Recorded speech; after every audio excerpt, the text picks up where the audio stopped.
माजी आमदार प्रकाश मेहता हे विधानसभा निवडणूक घाटकोपरमधून लढणार आहेत।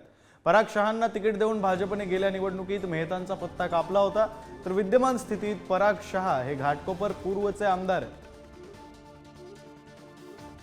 प्रतिनिधी ओम देशमुख सध्या फोन लाईन वरून जोडले गेलेले आहेत। अधिकची माहिती त्यांच्याकडून घेऊया। ओम, काय सविस्तर माहिती आहे, काय विश्लेषण आहे या संदर्भातलं? विक्रांत, खरं तर लोकसभा निवडणुकीत प्रभावानंतरच या ठिकाणी घाटकोपरमधून प्रकाश मेहता यांना निवडणुकीची तयारी करण्याचे संकेत देण्यात आले होते। त्याप्रमाणे आज प्रकाश मेहता यांनी आपण निवडणूक लढवणार असल्याचं स्पष्ट केलंय। त्यांनी तशी घोषणा देखील केली आहे। गेल्या निवडणुकीमध्ये प्रकाश मेहता यांचं तिकीट कापून खऱ्या अर्थानं तत्कालीन नगरसेवक पराग शहा यांना हे तिकीट देण्यात आलं होतं। मात्र पुन्हा एकदा कुठेतरी प्रकाश मेहता हे पुन्हा एकदा राजकारणाच्या मुख्य प्रवाहात येत आहेत।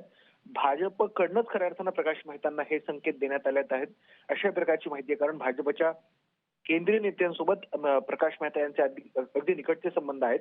त्यामुळे कुठेतरी पुन्हा एकदा भाजपमध्ये विद्यमान आमदार विरुद्ध माजी आमदार किंवा विद्यमान आमदाराच्या विरुद्ध भाजपचे नेते अशी स्थिती घाटकोपर पूर्वमध्ये निर्माण झाली आहे। आपण पाहिलं असेल 2019 मध्ये प्रकाश मेहता यांचं तिकीट कापून पराग शहांना जेव्हा तिकीट देण्यात आलं होतं, तेव्हा खऱ्या अर्थानं खूप मोठा राडा भाजपच्या कार्यकर्त्यांमध्ये झाला होता। तोडफोड देखील गाड्यांची करण्यात आली होती।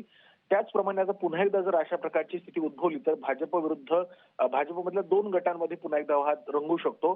योगायोगाची गोष्ट म्हणजे घाटकोपर पूर्वमध्ये पराग शहा आणि प्रकाश मेहता हे एकमेकांचे जे प्रतिस्पर्धी भाजपतले आहेत, त्यांची कार्यालय देखील शेजारीच लागू नये।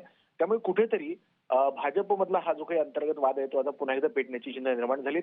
या सगळ्यामध्ये महत्वाची गोष्ट म्हणजे पक्ष नेमका कोणाच्या बाजूनं उभा राहतोय। प्रकाश मेहतांना पुन्हा एकदा वरिष्ठ नेता, दिग्गज नेता म्हणून संधी देतोय की पुन्हा एकदा प्रकाश मेहतांच्या विरुद्ध पराग शहांच्या पारड्यात भाजप आपलं वजन टाकतो हे पाहणं महत्वाचं असणार आहे। विक्रांत, धन्यवाद दिलेल्या सगळ्या सविस्तर माहितीसाठी। नेमकं कोणाचं पारडं जड राहणार, कोणाला तिकीट मिळणार आणि त्यानंतर त्याचे काय पडसाद उमटणार हे सगळं पाहणं महत्वाचं असणार आहे।